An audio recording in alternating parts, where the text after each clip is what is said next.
Category C. Title: Sharp Regular Guy. Primary contributor: Army Sergeant Nigel Robinson. Target audience: USAG Bavaria. Total runtime: 1 minute, 30 seconds.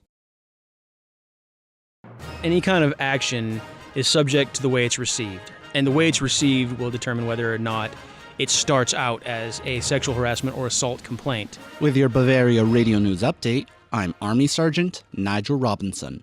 Sharp Program Manager and Victims Advocate Army Staff Sergeant Justin Smith explains that it's not just what people say, but how they say it. So even though you said, "Hey hun, can I borrow your stapler?" to the person, it may have sounded like, "Hey honey, can I borrow your stapler?"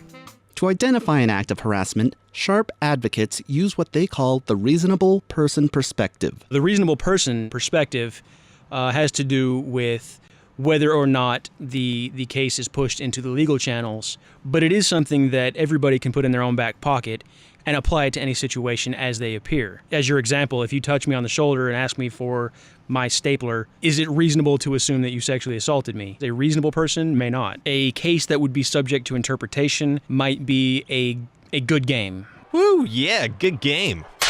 You know, the enthusiastic slap on the backside. If it was, received poorly, then an official complaint can be filed, but then again, it's open to interpretation. And you can find the answer by asking a few questions. Was it meant to be inappropriate? And by asking yourself that question, you can stop the behavior before it happens.